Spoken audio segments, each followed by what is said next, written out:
I just really want to impart on you something very big is wanting to connect with you. It really comes down to us. You're not doing the work just to secure your partner. You're doing it to secure your own worth. You have the power to bring yourself joy, to raise your self-worth, to have the things you want in life. From To Be Magnetic, this is the Expanded Podcast with your host, Lacy Phillips. And your host, Jessica Gill.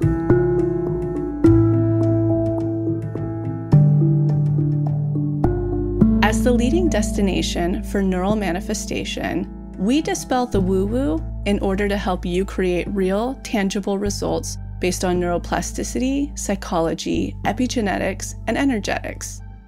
Our goal is to normalize the practice of manifestation and empower you to get into the driver's seat of your life in order to manifest the experiences, relationships, and things that most align with your authenticity.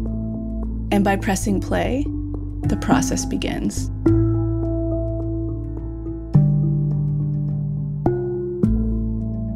Welcome back, everyone, to another episode of Expanded. Jessica here. So today we're diving into our best tips, insights, and teaching around love. We've been talking about this a lot: relationships, dynamics, friendships, family dynamics, romantic relationships. But the core of that is this understanding and energetic around love. Now, again, love can be romantic. It can also be love for self.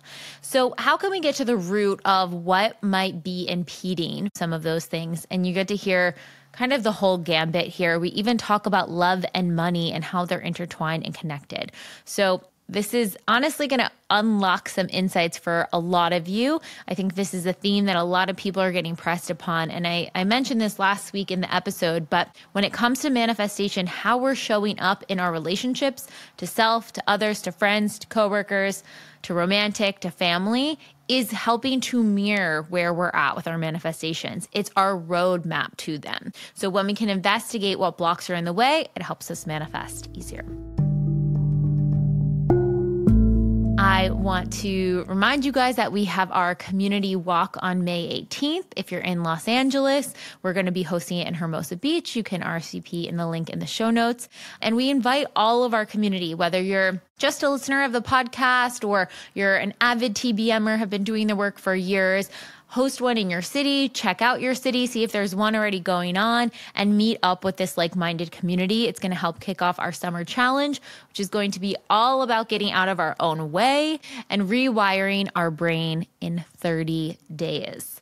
We have so many cool tools in this one, and this is really going to be, I think, a big shifting point for so many people.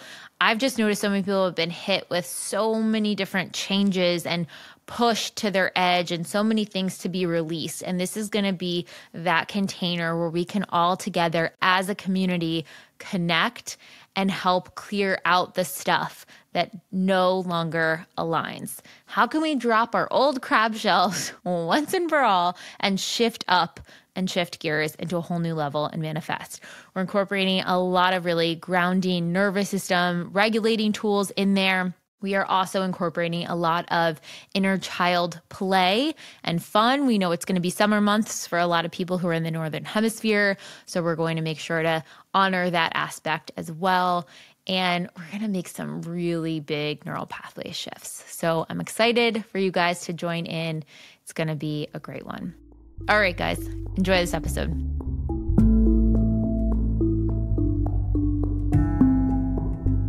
And now, a word from our partners. How have you been honoring your pings lately? I've been trying to take a really dedicated look and listen to what my pings are saying and to follow them. And so many of my pings relate to how I'm caring for my body. One of the ways I've been doing that is with Osea's incredible products.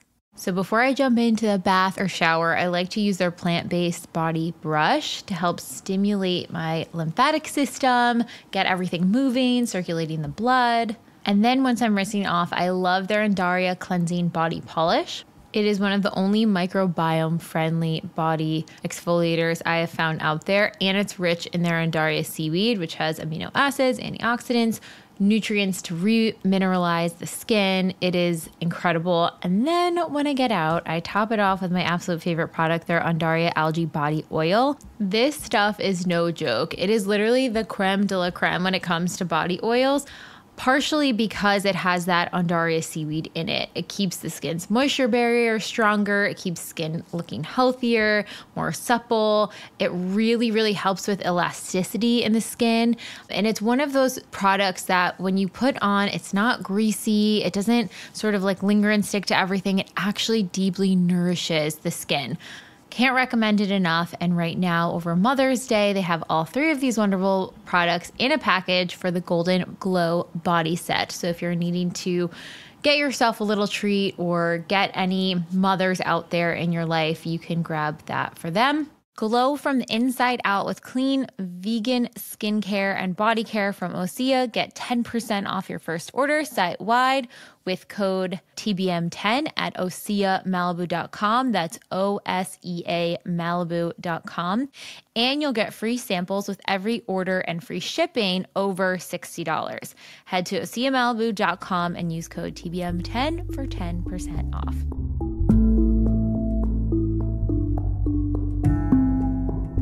All right, on to the episode.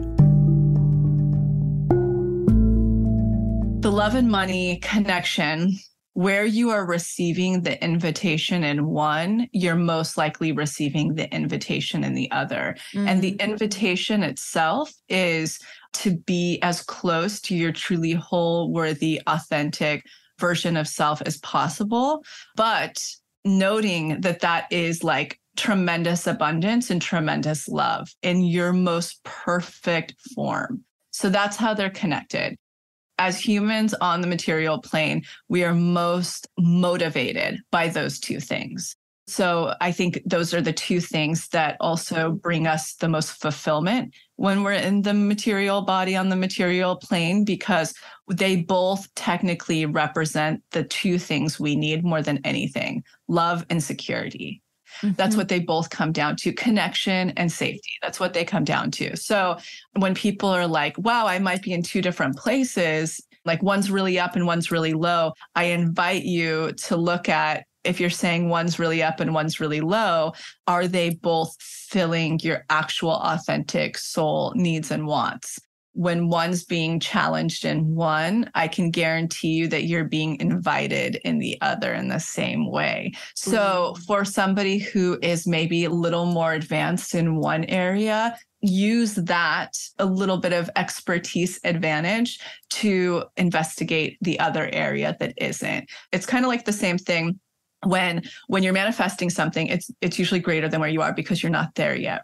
So you can look at love and money like this. So the thing you're calling in is like orbiting here, and you're doing the work. You're literally unblocking, passing the test, taking aligned action to be, for lack of a better word, in same frequency with this thing, because this thing is already all the things you're desiring, right? Like that's the old manifestation stuff we've learned. And now we're teaching you the in-between to get there, that step by step.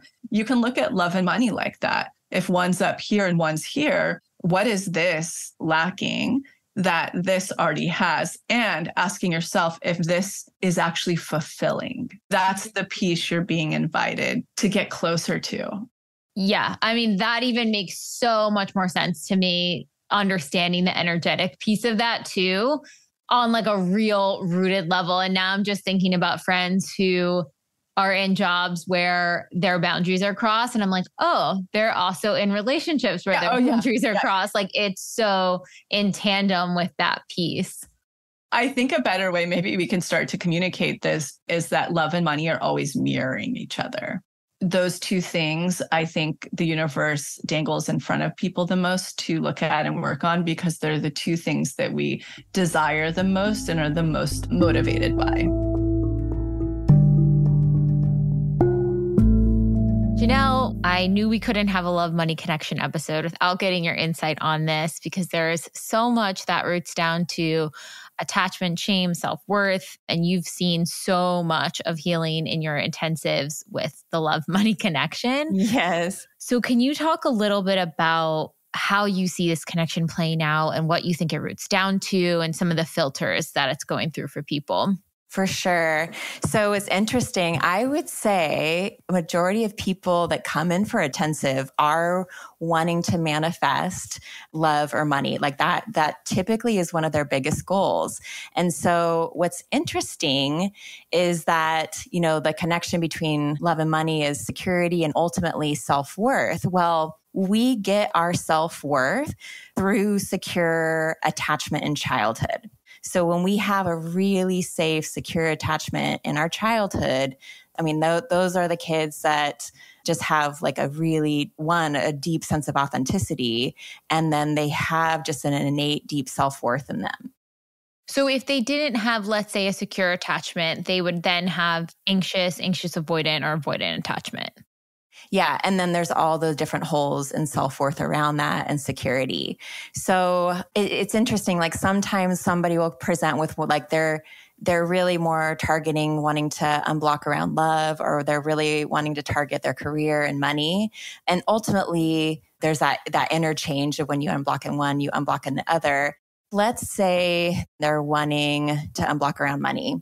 I will say, okay, where in your current life right now, what's the biggest trigger around money? And they might say, I'm in a job I don't like, or, whatever their money trigger is. And then we have to then address, like, and from an EMDR perspective, okay, what's the negative belief attached to it? So let's say for some people, it might be, I'm powerless and helpless. Or for another person, it might be, I can't get what I want. And so I'll have them focus on their current trigger and that negative belief. And then I use the float back technique, which is in the trigger DI, to really then deduce, okay, where did they first feel that negative belief of I'm powerless and helpless, or I can't get what I want? And then once we get to that core, really big memory, that's what I do EMDR on. And because when you clear that core memory, it's like a filter. So they were seeing through the lens of I can't get what I want, or I'm powerless and helpless, or whatever the negative belief was. So they clear it out. And then all of a sudden, I do have choices. I now have choices, or I am in control, or I can get what I want.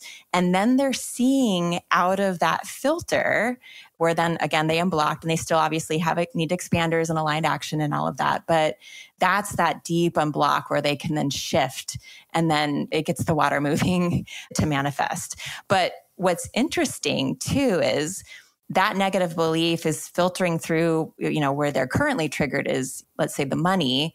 But if you think about it from, when you clear that negative belief and you look at it from a love perspective, if let's say they're saying, I'm powerless and helpless, if you look at that through a love lens, like, is that person in a desperation energetics, or they're feeling a lot of scarcity in dating, or maybe they're in partnership, but there's no boundaries because they're feeling powerless and helpless, or that crossover is there. What's really interesting about this is Lacy says that where you're being tested in one, you're being tested in the other, where one's mirroring one, one's mirroring the other. And I think it also goes back to that authenticity piece. So let's say you have, I'm powerless, but your career is doing great, your love life's not doing great.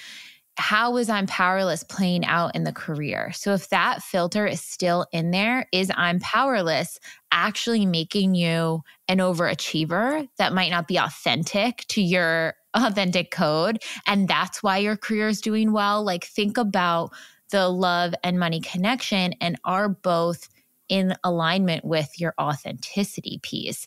And then think about what that self-worth, attachment, limiting belief is beneath that, and start to look at both.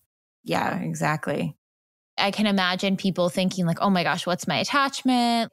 How do I go from my attachment style, or knowing that I had this sort of attachment to my parental figures, and then figure out how to unblock that, or even deduce what that attachment was?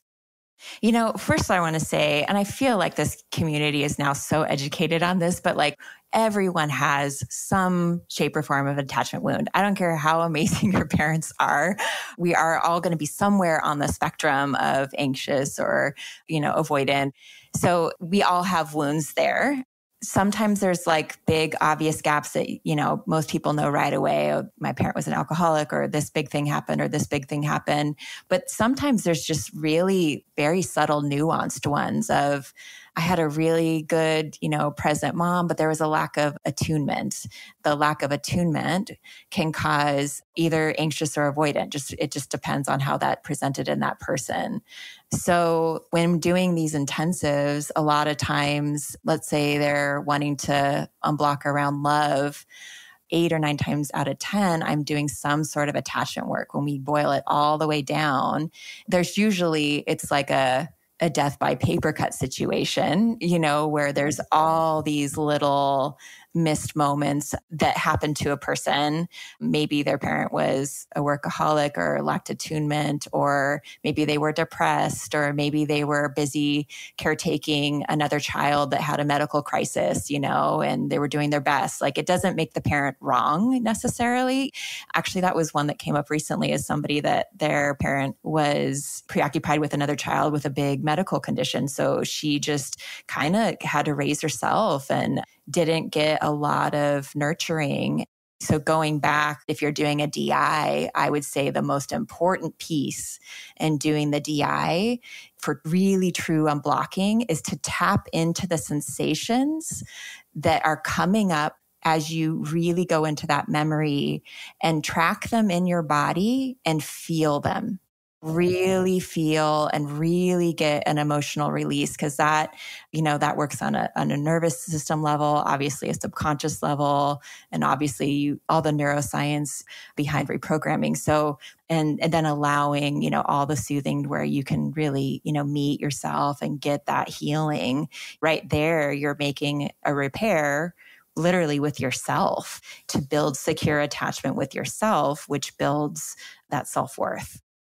Yes. Okay. That was the key piece, I think. You reprogram the situation, you have whichever attachment style you have, and you can dive deep into that. But then really the point of just knowing that there was an attachment wounding, it's like, what was the belief that you took about yourself from that attachment wounding, and going into the memory where that felt most activated. And then once you're there and feeling that and processing that, you get to then step in as almost like your higher self and creating that deeper connection of like, hey, it's okay. Like, I'm here for you. You're not alone. You're not abandoned, whatever it is, whatever you need to hear down there. And that's where you start to fire and wire that secure attachment neural pathways. Exactly. So I'm going to kick us off with a quote. At the end of the day, we're all just mirrors showing each other where there's opportunity for growth. Lacy, you've taught a lot and spoke a lot about relationships being mirrors for us, teaching us how to grow, evolve, where our work lies. What's an example of this, and how can people start noticing where those mirrors lie, and even how those mirrors relate back to their caregivers and all of that from younger years?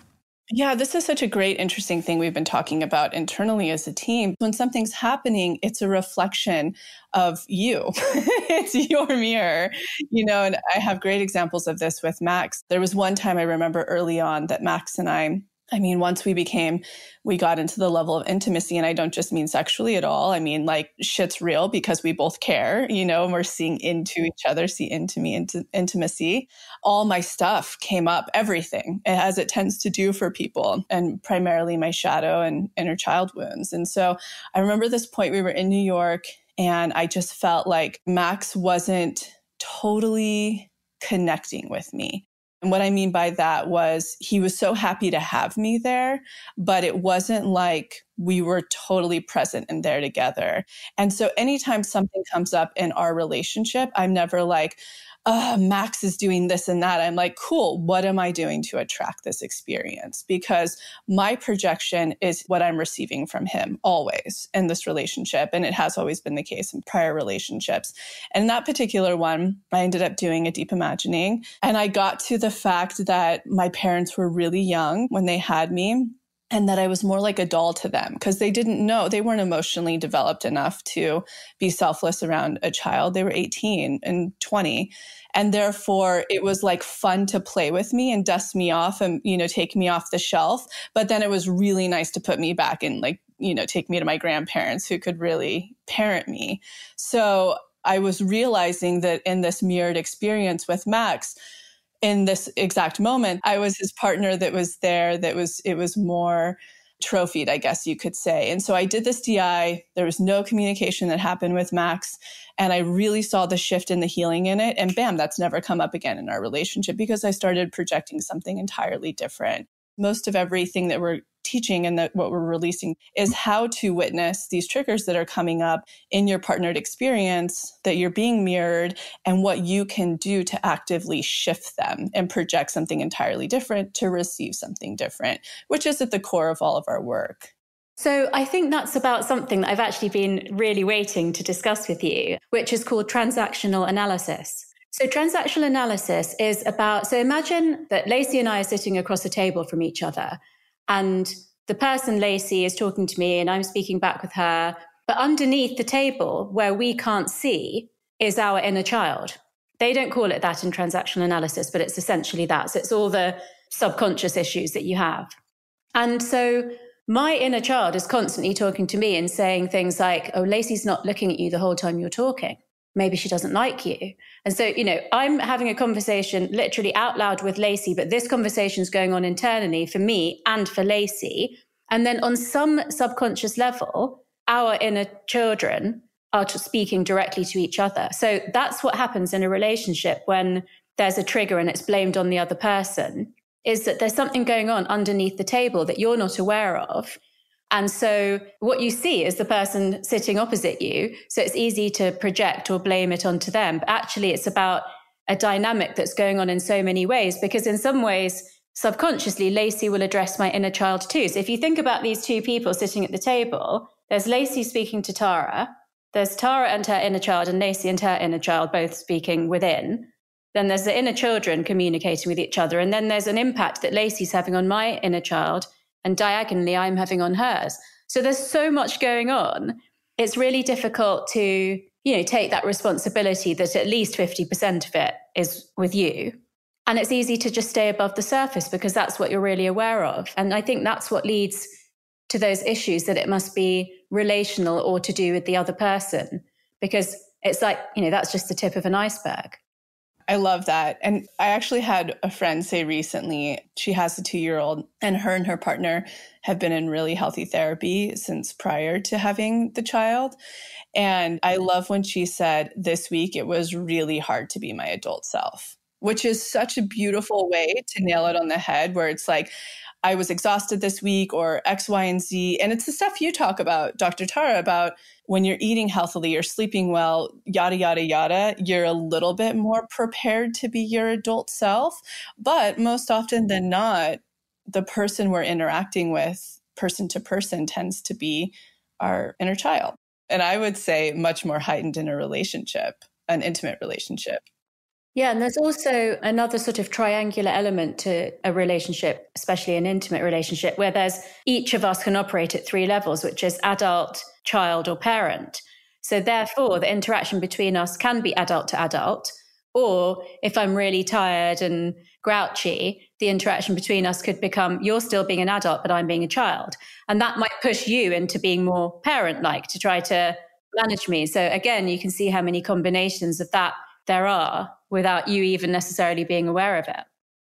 And I guess so there is the goal to be adult to adult, or is it just to recognize when you're switching between adult, child, parent in that sort of triangular dynamic?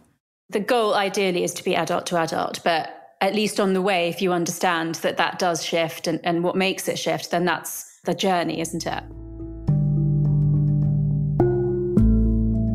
Our Pathway member, Sydney, has manifested incredible things in many areas of her life, her entire list from last year. The only thing that hasn't come through is her dream serious relationship. She's gotten close, but she's never really had that expansive relationship to be able to expand herself that person is out there. So Lacy and I are diving in with her to figure out what might be blocking her, what might be in the way of her manifesting this dream relationship. And Lacy's going to channel some things through of what she sees energetically going on with Sydney's block. As you listen, no matter what you're manifesting, think about that big thing that you're thinking about, that you're wanting to call in. It doesn't have to be in love. It could be in relationship, career, home, a sense of self-worth. Whatever that is, keep that top of mind. And as we're going through the episode, think about the check marks we discuss and think if you have those going on with your manifestation. Yes, in a nutshell. So towards the end of last year, I set my manifestation list. I had travel on there, I had career, I had money, and I also had love. And love has been something that I have been calling in, I feel like since the day I was born, y'all, literally. And when I made my whole list and I went through the end of year manifestation challenge, and I got to a point where I looked at my list a couple months ago and I was like, wow, like I've really manifested all the things that I really wanted over these past several months. I did career, I did money, travel as well. But when it came to love, it was just crickets. Also, like, hooray that you manifested. Yes. That's awesome. I'm like, we're not going to skim over. That's so rad. Right. Clearly there's something blocking love. So keep going. Yeah. So clearly something blocking love. And I've had like a really interesting history with love. I've always just loved love. And my parents were a really good example of love and practice and how that can look very beautiful. They've been married for 34 years. And despite me like always loving love and always desiring partnership, I have never been in a serious relationship. And I remember, especially when I got to college, I started really kind of getting scared when it came to being in a relationship because I saw all my peers around me were having these fun flings and they were in love. But then it was just me kind of out here, not really getting anything outside of very fleeting relationships, having people coming to me who weren't emotionally available and all of that jazz. And I very much carried a lot of those blocks and like that burden with me throughout college and then into my 20s as well, where I felt, you know, what is wrong with me? A lot of feelings of undeservingness and unworthiness as well, really rooted in that. And it took a lot for me to move through those blocks and unpack the root of why I felt that way. And what's really kind of interesting is that when it comes to love, I have such a deep intuition in many parts of my life where I get a ping from the universe and I feel it in my body. I feel it on an ancestral level. And when it comes to career and travel and money, like I really feel those pings. But when it comes to love, it's just crickets. And I don't really know where to turn to next. Okay, great. And like, as I'm starting to channel and stuff, I keep hearing insecurity, but not that you're insecure. And you were starting to tap on it when you were like through my 20s, et cetera. I would see people, you know, and that started to probably build. It's like when we can't sleep, Right. You're like, I'm not sleeping. I'm not, you know, it's just probably built and built. So the most important one that the universe or whomever guides are asking, not even the women in the relationship, are men, women that you are attracted to? Men. Yeah. What are the male expanders? Aside from your father, obviously, we're going to dig into that in a minute. But aside from him, have you seen to believe, like through a guy best friend, people that, you know, these partners that the mentors that you have, their partners, have you gotten the full glimpse, A, that, wow, that's the full picture. My subconscious gets it. Like that person exists. And B, is there anything there that your subconscious is like, yeah, but not me because? Like those are the two specific channelings I want. Like the universe is like, does she have those? Does she have those? Wow. When you say that, I'm like, no, I don't look at men as expanders when it comes to love. It's only women. I think it's your missing piece here because, and I do want to dig in a little bit in your parents' relationship. I'm not getting huge unblocking left aside from when you do start to find these male expanders, if any twinge of Yeah, like they're the whole thing, but they wouldn't love me because like those are the two pieces left that I'm getting. So like anybody tuning in who does this work or who is on the edge of doing this work, we obviously always talk about like unblocking, expanding, and aligned action all have to be emotion. And I can tell with you, they are all emotion. I can tell because you're manifesting money, travel, everything on your list from the challenge. So as I'm channeling, that's not a big concern. Like you're doing the work and you have them working at the same time. There's just still teensy missing pieces that, and I feel like your person's orbiting you. I feel like they've been orbiting you for a while. It's just the little twitches that have to happen. So number one, I think because you haven't ever fully had that full relationship yet, that your subconscious is going to take a little bit of like, prove it, show me. Beyond the women, because you have that. That's not a thing. As you were talking, I was like, check, check, check. The man. I think it's going to need a full picture, man. The next thing I just want to ask in your parents' relationship, this is the one thing when people haven't had love, I'm sure you've heard me talk about this, but were there any elements of it when you were little where you're like, their love is beautiful and it's perfect, but it's not what I want? And something about it makes me feel, and this is totally your inner child, the little you, the 6-year-old that was watching, who I don't know what your parents' signs are, but maybe they weren't homebodies that were like into pleasure and all that, like you're a different soul and person. So like, that's just one other little place I want to dig a minute. I will say growing up that I noticed as a kid is that while my parents deeply loved each other, my dad was a huge workaholic and he was always working. Their whole marriage was dedicated to raising kids. And there wasn't a point in their marriage where they really got to sit with one another and enjoy each other's company and enjoy that time and understand who they were, just mom and dad versus who they were with mom and dad and the 2 daughters. So when I look at what I want in a relationship and what I'm calling in, I want to be able to have that connection before I start having kids. I want to go out on dates. I want to stay playful. I want to travel with my partner and explore the world and have these different experiences. That's what I truly value. And I didn't witness that growing up.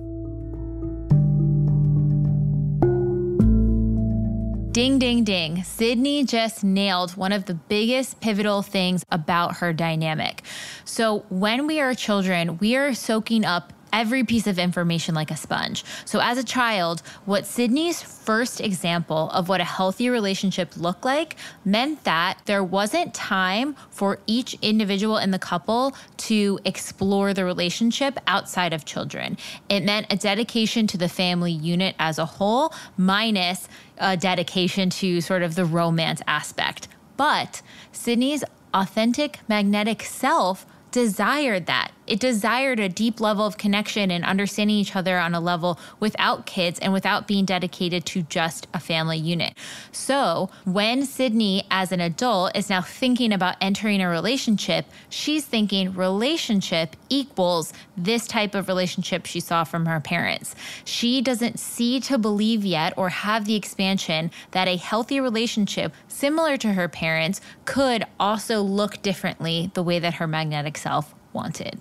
Thus, when she was manifesting all of these emotional, unavailable partners, it's because some part of her subconscious said, I actually don't want a relationship because my subconscious brain thinks a relationship means this dynamic that I don't actually really want. And the goal now is to get Sydney's subconscious to see that she can have a relationship that looks different.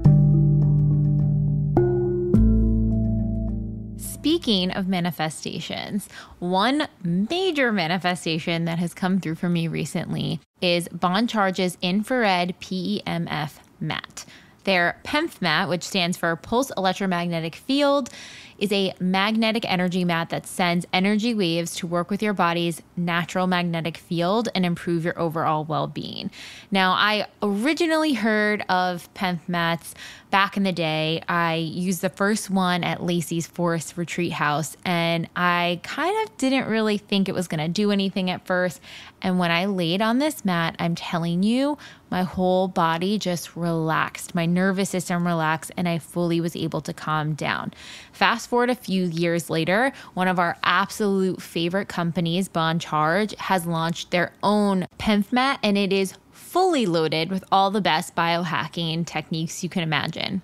So not only do they have multiple frequency settings, one for delta waves to improve deep sleep, one for grounding and earthing that is in the frequency of Schumann's resonance, which is the Earth's magnetic field frequency, one for alpha waves to increase calm creativity, one for beta waves for logical thinking, conscious thought, or meditation, and one that cycles through all four to really align all different parts of your body. But that's not all. They also have red, near infrared, and far infrared light wave frequencies. You've heard me talk about this before, but red light therapy can be so impactful for muscle soreness, tension, pain in the body, detoxification, and so many more things. It is also packed with tourmaline gemstones, germanium gemstones, and amethyst crystals, which all help to balance your mood, keep you calm, activate spiritual awareness, open intuition, and attract positive ions from your body to keep you in that balanced state.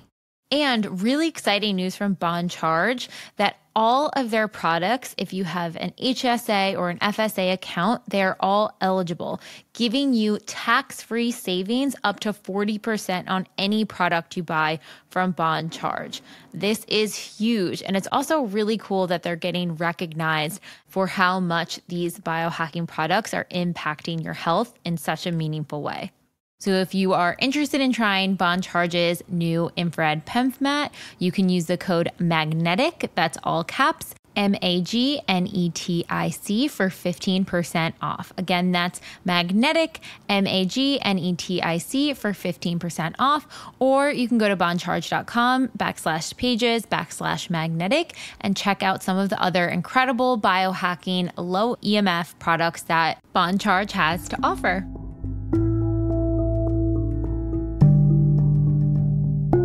I manifested a partner who is my whole list. When I feel in high self-worth, I truly feel he is my person. But every couple of weeks, my anxious, avoiding patterning comes out and I have doubts. I wonder, is it just my conditioning and unwillingness to trust that I won't be abandoned, or is he an expander?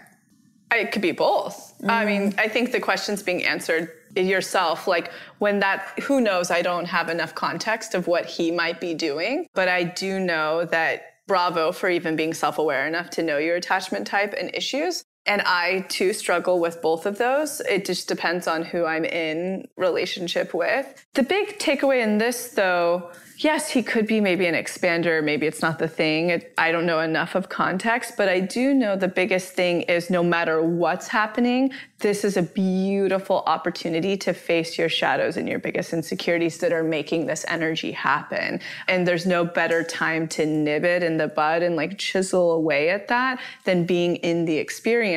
And through that, you're going to start to gain a little bit of leverage, a little bit of a confident lens to then be able to discern, is it a test expander or is it my person right now and I just need to take my work deeper? What are your thoughts after doing the work? This is actually, I'm sure I've hit this block at some point. And for me, being of a family whose parents divorced and affair and all of the things, I had a lot of trust issues to work through. That was like my big thing going through all of my relationships.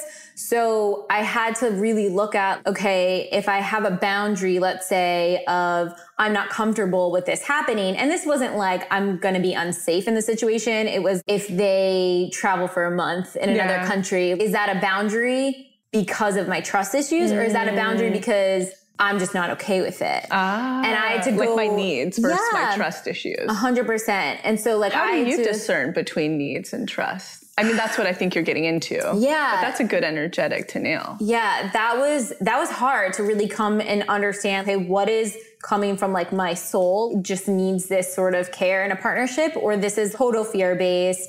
I can get through it. And the thing that came up was it came to the idea that I wanted to be able to trust someone to travel for a month. Like that should be something I should want to do. To be in a healthy relationship. Right. But I felt because of my programming, I would never get there. So I'm just not the type of person that could ever get there. And that was fear. That was staying small. That was limiting beliefs. So it was coming to the terms of, okay, this is based out of fear. I need to figure this out because I do want a relationship where I feel safe with someone traveling for a month. And as you were talking, something that came to mind to me as well, because I've certainly been in multiple situations like this in dating, having both attachment types. And I think a really mature and wonderful thing to do is to communicate. It's another way of outing your shadow along the way, right? We're so conditioned, especially I think in this dating culture, if you identify as a woman, to feel crazy if you're communicating. But there's a big difference on the energetic scale beneath it. If you're empowered communicating, you will never be perceived as crazy. If you're communicating out of like the energetic of just anxiousness, you will be perceived potentially as crazy based on what this other person is at. But I think to just even get you into a frequency, for lack of a better word, of empowered, and then to be able to consciously communicate, look, this is my past. I really want to grow to this place in my relationship to be able that we can be in this safe, awesome space. You're going to go, but please be supportive if I communicate along the way. This is what's coming up for me. I'm taking a look at it. I know it's my stuff. I just want to communicate to dissipate the tension that makes me do this. And if the other party, I think, is mature enough to meet you there, that's like, I think, a beautiful equation for something that could be brimming to be a very healthy and wonderful relationship. A really important thing to understand is if we just take out all of the physical, right? All the stuff society's told us about what a relationship should be and we're in these bodies and blah, blah, blah, blah, blah. I think the real thing of what's happening is we are all just attracting in mirrors constantly that are reflecting back to us where we need to unblock. That's all that's really happening at the end of the day. When we take out the triggers around everything, it's that we're mirroring back to each other what we need to work on and to unblock. This is actually a rewarding and exciting thing is when we take the time to look at that mirror, view it as a trigger, go and do the work, whether it's this work or other work, or you're working with someone, and we actually get down to the root of where we pick this up and we change it. And then we reinforce in the conscious state changed behavior. So we unblock it.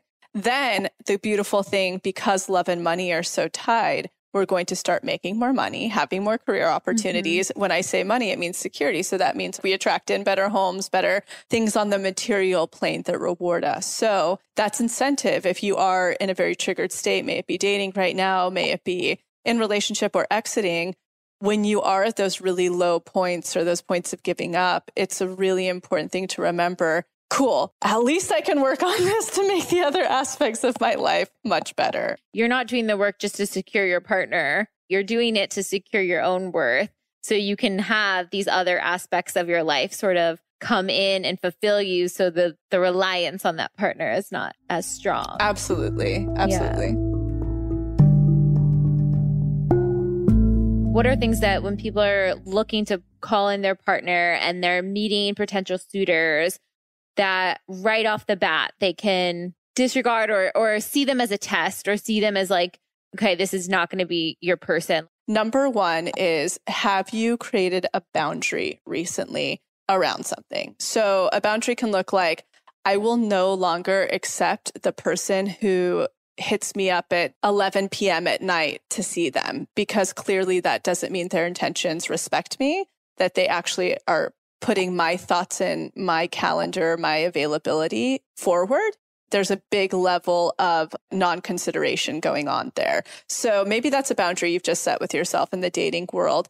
Then you're going to be tested, right? You're going to start getting tested with somebody who's so your list and they've actually been really, really responsive and the conversation has been nice so far, but then it moves into the space where they start doing that to you. It's an automatic no, because you've declared to the universe, energetics, if the universe feels not inclusive enough, energetically, you've declared for your worth in yourself that I will no longer accept X. And then if you're tested on X, it's a hard no. So that's one. Secondly, does it make you feel shame or embarrassment? So if you were to go out and tell your friends or coworkers, Coworkers is a good one because your friends are more intimate. So they see into a lot of your vulnerability, whereas we don't really get as deeply intimate with, let's say, the coworkers that we haven't turned into full-fledged friends with yet. So would it embarrass you if the behavior you're receiving from, like, let's say this dating experience, if you were to tell your coworkers about it, would you be like, that sounds really bad coming out of my mouth? Oh, that's a hard no. And then 3, does it make you sink or have low self-worth when you experience something? So maybe you've been seeing each other for so many dates and you run into their friends at a restaurant and they don't introduce you as someone they're dating or someone they're on a date with or someone they're seeing. I don't know. Maybe it's you guys have hooked up already and that's not happening. And that makes you feel a little low and not seen. And it could be something as simple as a conversation later where you're like, maybe they don't want to be presumptuous because you haven't had that conversation. But if they're not even there, so they're like, what? I don't, it's a no. Mm-hmm. So it's really those 3 things are a great filtration process. Does it impede on a boundary? Does it make you feel shame if you tell people that aren't that close to you that could judge you? And then 3, does it make you sink or feel small? That's a really good filtration process.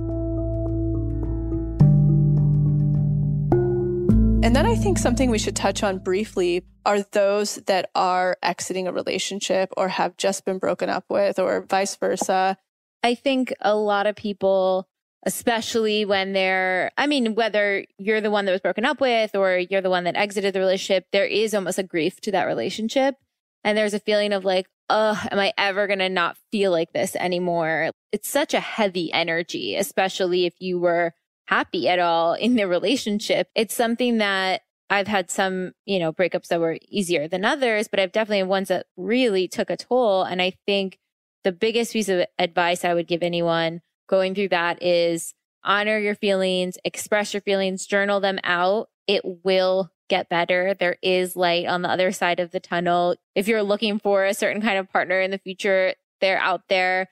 Trust your gut on why, the relationship ended for the reasons it did. And just know that you have that self-worth to have everything that you are dreaming of.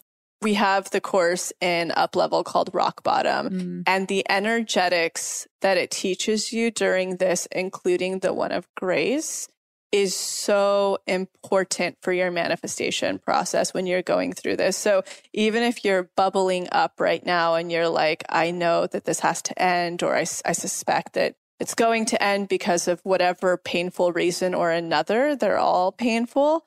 The rut is a good time for that. But after the breakups actually happened, or right when you're about to be in it, I think that Rock Bottom is a really important workshop that will really hold your hand energetically so that you can come out on the other side, really manifesting what you want.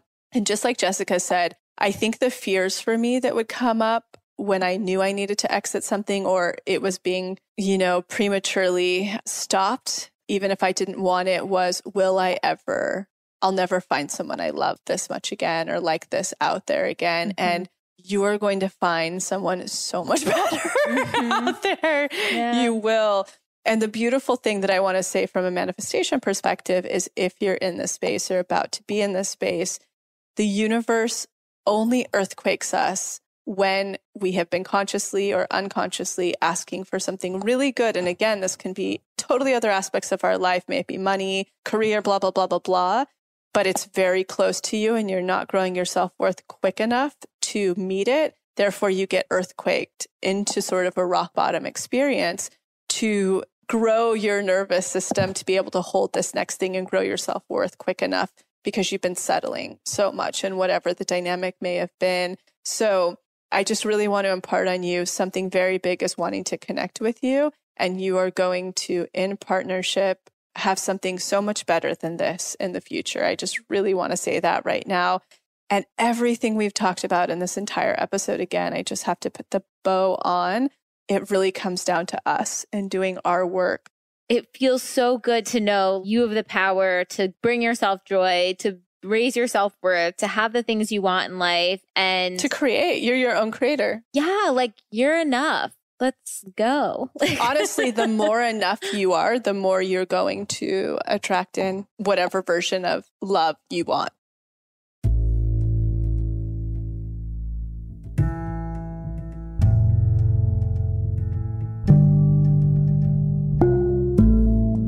By now, you're starting to get the feel for TBM. Maybe you've heard about our workshops and you're interested in manifestation, but you just don't have the time or energy to sit down and do self-help work. We totally get it. In fact, that's why we created the Daily Practice, which is our massive library of self-hypnosis tracks that you can do anytime without having to jump into a workshop. We call these tracks our deep imaginings, or DIs. DIs are different than normal meditations because we designed them using a combination of self-hypnosis techniques, deep theta waves, EMDR-informed tools, and somatic experiencing. A fully loaded formula that is scientifically proven to help you clear your blocks and triggers on a subconscious level, giving you the power to actually create new neural pathways in your brain. So if your boss pisses you off, use our trigger DI. If you want to feel magnetic before a party or an important meeting, use the magnetic self DI. If you're feeling anxious or down on yourself or you need help making a decision, we've got a DI for all of these scenarios and more. You can get full access to the Daily Practice inside the Pathway membership, where you'll also get unlimited access to every workshop, tool, and offering from TBM. The tools in the Pathway membership will support you year-round, whether you're in the worst, a rock bottom, or second worst, a rut, or feeling good and you want to keep the magnetism going. In the Pathway, you'll effectively learn how to become your own manifestation coach, all for less than $1 a day. So even if you're not ready to start a workshop, join the Pathway and start rewriting your neural pathways now to create magnetism. Work through your triggers and get closer to your authentic magnetic self in order to manifest. Use our special code MAGNETIC, all caps, MAGNETIC, to receive $20 off your first TBM purchase. Again, that's all caps, MAGNETIC. Now back to the episode.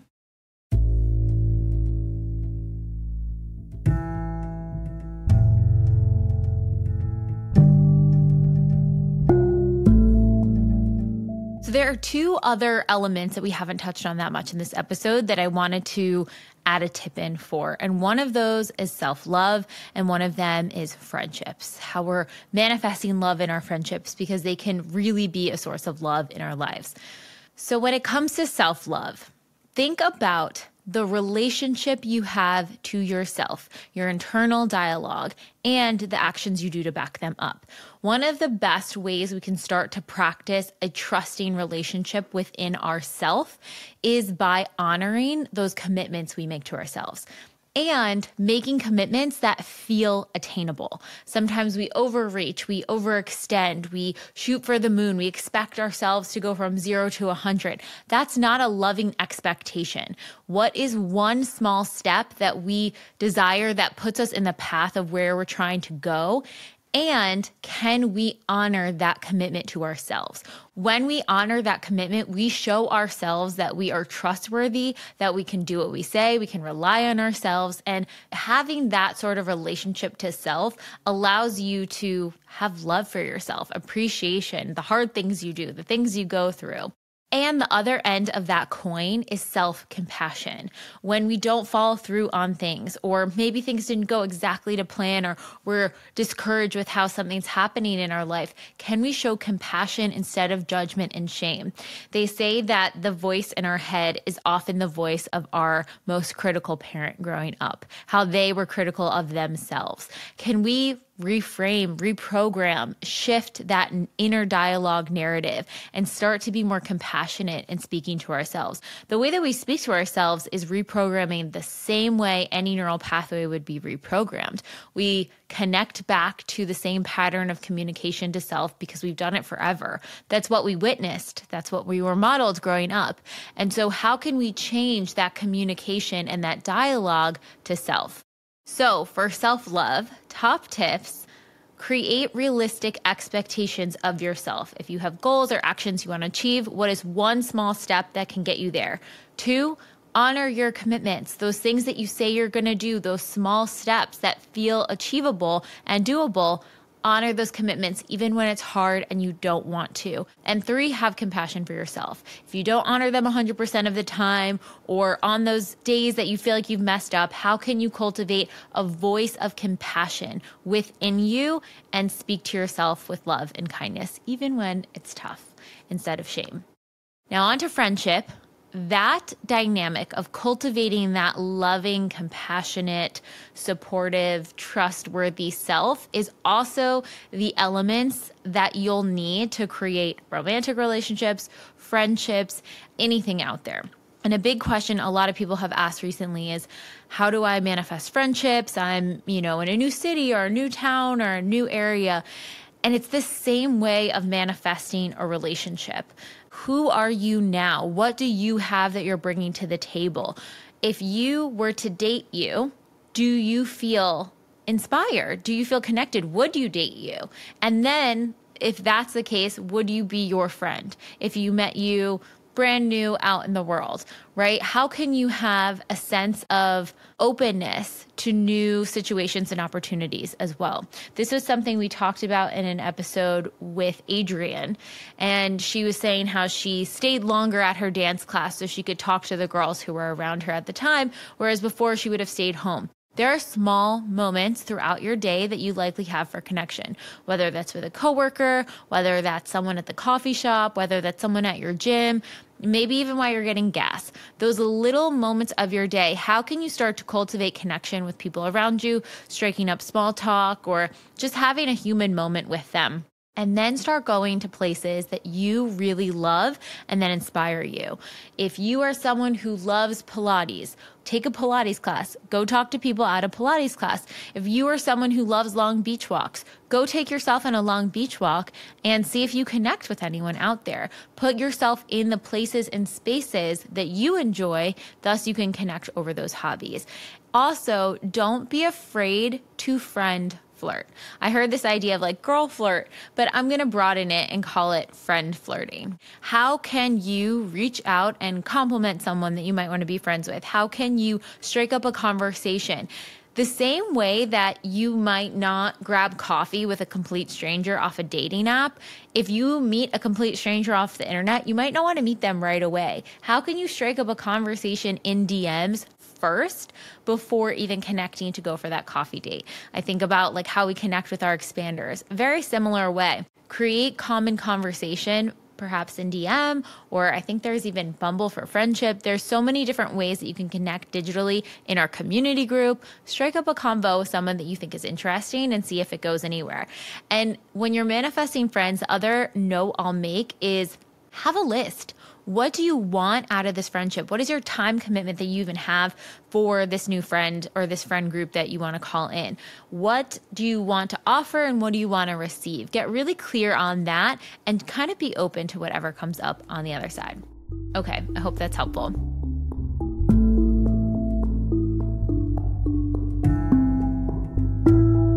So I hope you guys enjoyed this episode. It's really all of our best tips and insights and angles around love, self-love, romantic love, friendship love, all of the above. And one note I want to leave you off with, if you're listening to this episode, there's definitely some takeaway, some exercises, some practical advice that you can put into play, especially around friendship, self-love, romantic. But if you're looking for some manifestation tools, one of the ways I'd go about this is you can check out the Unblocked Love workshop. If you kind of poke around in there, even if you're just calling in a friendship, there are certain sections of that workshop that you can pull out that are applicable to friendship. For example, there's a section where you take inventory of your previous dating relationships. Take inventory of your previous friendship relationships. How do they apply? What did you learn from them? What patterns are repeating in them that you can now change going forward in your new relationships? And the other thing I would say for self-love or any element of love is to think about what your biggest pain point is in the way, if you're calling in any of these things, that is testing you right now. This is actually where a challenge that'll be launching on May 20th is going to come in. We are going to take that one sticking point, that place where you haven't been able to get out of your own way, you've been feeling stuck, kind of trudging uphill or repeating the same pattern or just can't seem to get the momentum to get to the next level. We are going to take a really dedicated look at it. So no matter what you're manifesting in any of these categories, even in money, I mean, that was a big topic that came up today, but anything you are manifesting, we are going to look at what is the limiting belief pattern that is down there that is looping. And let's start to heal that and work at it from all of the angles with all of our tools. I'm so excited. Our sale is going to be kicking off next week, so you can join with a discount. And we will be talking more on it on the podcast and walk you guys through all the pieces. So have a beautiful week.